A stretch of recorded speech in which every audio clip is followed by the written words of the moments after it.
where that highway once was, and then it pans over and you see that's where the road was. This right here is where it collapsed down to. Now, this all happened on Highway 26 near the town of Loosedale. Rescue teams and emergency personnel spent much of the night searching for more survivors. No word yet on what caused that collapse.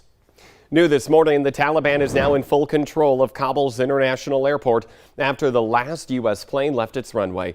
Vehicles carrying the Taliban raced back and forth along the airport's sole runway on the northern military side of that airfield.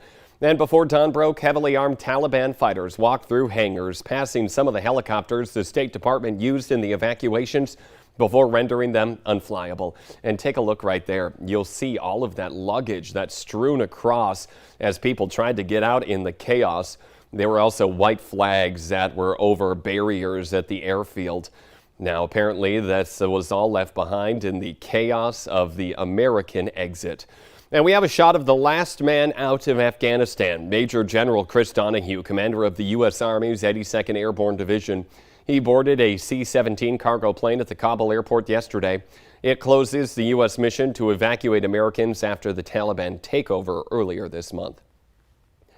One man is now safe and being treated after a tense situation along I-94 in Fargo that caused significant traffic delays. Police say emergency responders were able to talk that man down from the overpass at 45th Street. He eventually climbed into the bucket of a ladder truck. The Highway Patrol says a couple of crashes happened during that same time. One of them at the Cheyenne Street exit in West Fargo. That ended up with the driver being arrested for driving under the influence of drugs. There was another crash on I-94 westbound near the Tri-Level. 6:52 now on this Tuesday morning. Let's get a check of that forecast. Pretty mild here in the metro, and we're seeing beautiful sunrises across the area. Yeah, it's a good start to the day today with that beautiful sunrise in Devil's Lake I've been following. We're doing a time lapse on this, so we'll be sharing that later today. But we're really looking at some great conditions, feeling pretty good out there too. We have had a couple of areas where there have been some signs of fog. Bemidji was one of those spots. We're now up to 10 miles visibility. That's great to see. And it's looking a little better elsewhere too. And in fact, most of us reporting 10 miles visibility, and that's the peak, the highest number we can report. So looking good for most areas. Just keep in mind, with temperatures cooling and the clear skies and light wind, there may be a couple of pockets where we have some fog to start today. And speaking of cooling temperatures, look at these numbers. Walhalla, Cavalier, both at 48. So is Roseau and War Road. Bemidji, our coolest spot, at 45 degrees right now. Grand Forks is at 53. Devil's Lake, 61, not bad with a few of those clouds hanging around that we just saw in our sky cam there. Fargo, it's at 58, Moorhead a degree warmer, and in Detroit Lakes also at 59. It's 61 in Fergus Falls.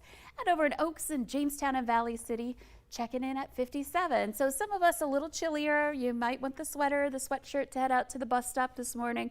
There are a couple of clouds that are associated with the system that's not really affecting us here at all today, aside from the clouds that have been moving on.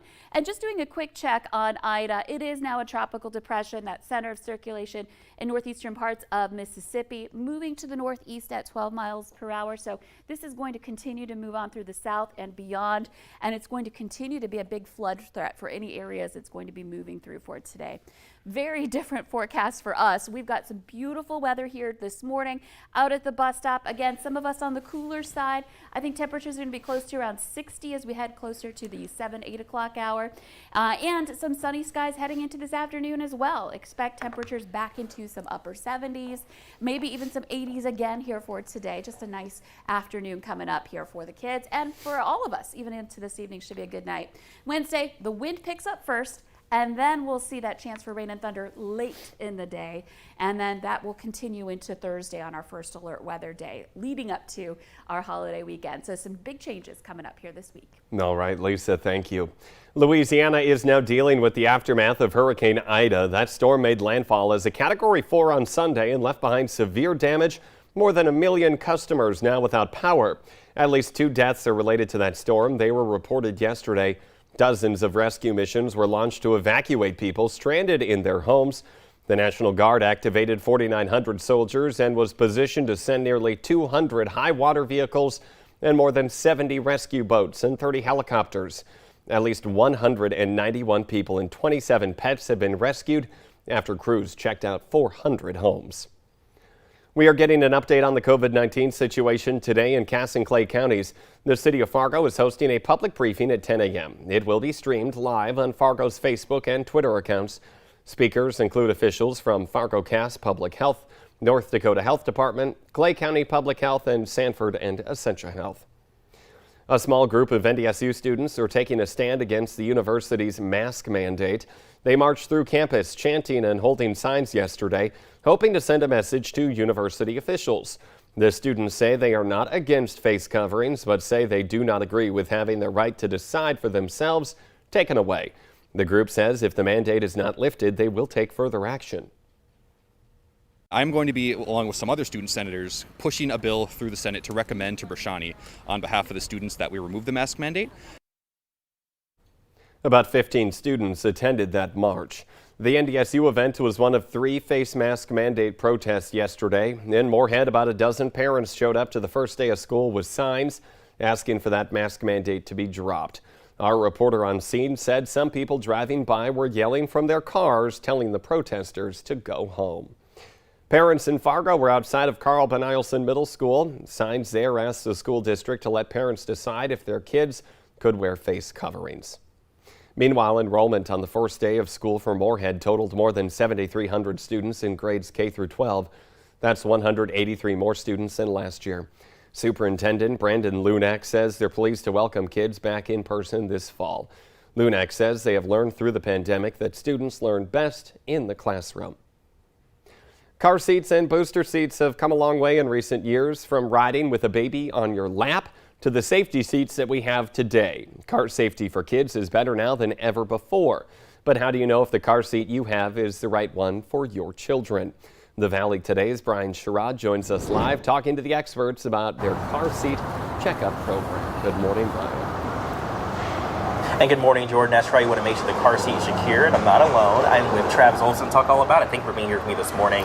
You know, as we're talking about making sure this car seat is secured, I know we're going to be showing us a little demonstration. Usually it takes about 45 minutes when you guys do it in class. But what are the main topics and be looking for when it comes to installing the car seats? So obviously each car seat that you're going to buy, it ranges from different types, even these rear-facing base-only ones, different price ranges and different types of manufacturers. So I know I'm showing you how to install this one today, but obviously there's multiple different ways to install them. So even though I'm going to show this way now, each one is done differently. But just to show you quick how this one is installed, obviously this one is compliant with this type of a harness on the back. So what we're going to do is we're going to take it and we're going to click it in right here, and we'll also click it in over on this side. You'll hear this until we hear the click. So there, now that we're able to put our weight on here and tighten it, now we want to make sure that our leveling system over here is properly set. There is an adjuster on here to do that, but we put a proper weight onto it. We're going to tighten it, and then it should be secure enough if you shake it. If you're going to try to move your car seat at all, they say to not move it from this side because obviously there's plenty of leverage there. You want to move it at the base here. Now this one obviously isn't tight enough, but then we would have to secure it. That's what we find a lot of times is parents come in and it's not tight enough and they're moving it around. We just assure them that we get it, set it in there correctly. If they don't have something like this vehicle that has these clips on the bottom, then we instruct them how to use other parts of this same car seat by running it through with the lap belt, clicking it on the other side to make sure it's tight. Again, I can show you here, but obviously things differ and people aren't quite as comfortable. So we teach them how to be more comfortable with installing their car seat. Sounds good, of course. Thank you so much for being here with me this morning. And Jordan, we're going to toss it back to you in the studio. All right, a lot of good advice. Brian Sherrod reporting live. Thank you. And our question of the morning will be posted on our Facebook page. You can head there where you see the answer is coffee shop. The Today Show starts right now.